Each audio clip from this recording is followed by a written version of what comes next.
और रूस युद्ध से एक और बड़ी खबर आ रही है। यूक्रेन ने दावा किया है कि रूस के लड़ाकू विमान पोलैंड की एयर स्पेस में घुस गए हैं। पोलैंड नेटो का सदस्य है और वो यूक्रेन पर हुए रूसी हमले का शुरू से ही विरोध कर रहा है। हालांकि पोलैंड ने भी अमेरिका और यूरोप के बाकी देशों की तरह इस युद्ध में रूस से सीधे लड़ाई लड़ने से इनकार कर दिया है, लेकिन वो यूक्रेन को हथियार और दूसरी सहायता दे रहा है। ऐसे में यूक्रेन का ये दावा करना कि रूसी सेना के लड़ाकू विमान पोलैंड की एयर स्पेस में घुस गए हैं नए झगड़े की जड़ बन सकता है। हालांकि पोलैंड की तरफ से यूक्रेन के इस दावे की पुष्टि अभी तक नहीं की गई है, यानी यूक्रेन की तरफ से रूसी लड़ाकू विमानों के पोलैंड की सीमा में घुसने पर अभी तक पोलैंड सरकार ने कोई बयान जारी नहीं किया।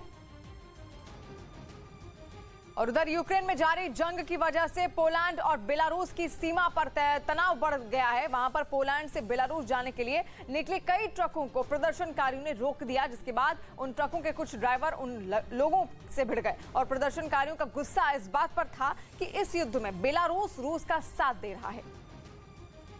और यही वजह रही कि यूक्रेन के समर्थन में उतरे कुछ लोगों ने उन ट्रकों को पोलैंड और बेलारूस की सीमा पर रोक दिया, जिसके बाद उन ट्रकों के ड्राइवर अपना आपा खो बैठे और उनके खिलाफ प्रदर्शन कर रहे लोगों से जाकर भिड़ गए।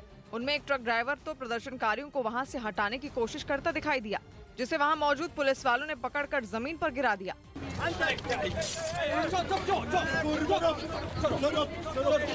इस बीच उसके समर्थन में कुछ और ड्राइवर भी आगे बढ़े, लेकिन पुलिस की सख्ती ने उन्हें पीछे हटने को मजबूर कर दिया। इस कार्रवाई से प्रदर्शनकारियों को अपनी आवाज बुलंद करने का मौका मिल गया। खबर है कि यूरोपीय देशों की पाबंदी के बावजूद पोलैंड से ट्रकों के जरिए खाने का सामान, दवाइयां और दूसरी चीजें बेलारूस भेजी जा रही हैं। और यूक्रेन रूस युद्ध पर एक और बहुत बड़ी खबर आ रही है। यूक्रेन युद्ध के बीच रूस की अदालत ने फेसबुक और इंस्टाग्राम को चरमपंथी संगठन बता दिया। मॉस्को की अदालत ने इन पर बैन लगाने का फैसला लिया है। हालांकि व्हाट्सएप मैसेंजर पर कोई पाबंदी नहीं लगाई गई है, क्योंकि ये पब्लिक प्लेटफॉर्म नहीं है। पिछले दिनों फेसबुक ने रूस के विरोधी कुछ पोस्ट पर पाबंदी नहीं लगाने का फैसला लिया था और इसी के बाद रूस की सुरक्षा एजेंसियों ने अदालत में अपील की, जिस पर अदालत ने ये फैसला सुनाया। इस बीच यूक्रेन की जंग जीतने के लिए पुतिन ने हाइपरसोनिक हथियार भी मैदान में उतार दिए हैं। यूक्रेन के युद्ध में पहली बार हाइपरसोनिक मिसाइलों की भी एंट्री हो चुकी है।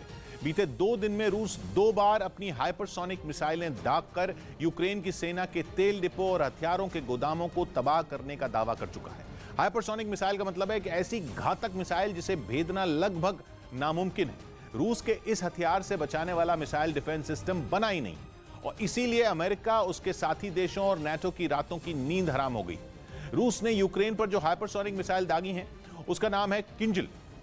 रूसी भाषा में किंजल का मतलब होता है कटार, और किंजल मिसाइल्स भी किसी कटार की तरह पुतिन के दुश्मनों को चीर कर रख सकती है। किंजल मिसाइल आसमान से नीचे जमीन पर कहर ढाने वाली मिसाइल है, जो कि मिग लड़ाकू विमानों से छोड़ी जाती है और परमाणु हथियार तक दागने की ताकत रखती है, वो भी ज्यादा तेजी से और बेहद सटीक निशाने के साथ। कहते हैं पुतिन के पास 6 सुपर वेपन हैं, 6 ब्रह्मास्त्र हैं, और उनमें एक है किंजल हाइपरसोनिक मिसाइल। हाइपरसोनिक का मतलब होता है आवाज की रफ्तार से 5 गुना तेज, यानी हाइपरसोनिक मिसाइलें आवाज की रफ्तार से कम 5 गुना तेजी से उड़ सकती हैं। और हवा में आवाज की स्पीड होती है लगभग 1234 किलोमीटर प्रति घंटा। मतलब कि हाइपरसोनिक मिसाइलें करीब 6500 किलोमीटर प्रति घंटा की रफ्तार पकड़ सकती हैं। इस स्पीड पर हाइपरसोनिक मिसाइल न्यूयॉर्क से बीजिंग की दूरी महज 1 घंटा 40 मिनट में तय कर सकती है, जबकि दोनों शहरों के बीच की डायरेक्ट फ्लाइट भी 13 घंटे लेती है।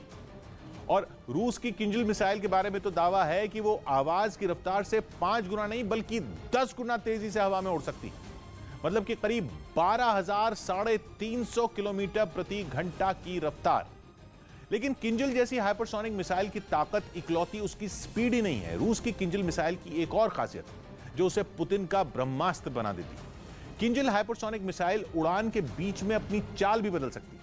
मतलब ऐसा नहीं है कि किसी डार्ट की तरह वो जिस दिशा में चल दी गई वो उसी दिशा में आगे बढ़ेगी। डार्ट बोर्ड के खेल में क्या होता है, डार्ट जिस दिशा में फेंका जाता है वो उसी दिशा में आगे बढ़ता है। बास्केटबॉल कोर्ट में भी बॉल जैसे ही फेंकी जाती है तभी अंदाजा लग जाता है कि वो एक आर्क बनाते हुए एक सीध में ही आगे बढ़ेगी।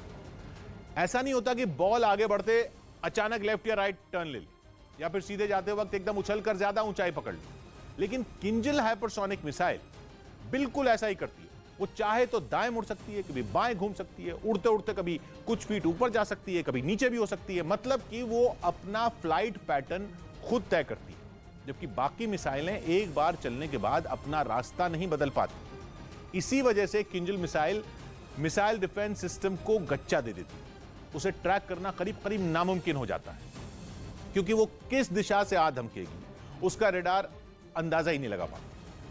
लेकिन मिसाइल की चाल पर नजर रखने से पहले तो डिफेंस सिस्टम के लिए उसकी मौजूदगी को भांपना जरूरी होता है, और किंजल मिसाइल इतनी कम ऊंचाई पर उड़ती है कि रेडार की रेंज से ही नीचे रहती है, इसलिए वो डिटेक्ट ही नहीं हो पाती। जब तक missile defence system Kinjal missile की चेतावनी देते भी हैं तब तक काफी देर हो चुकी होती है। मगर ये मत सोचिए कि किंजल मिसाइल अगर बेतरतीब उड़ रही है तो वो अपने टारगेट से ही चूक जाएगी।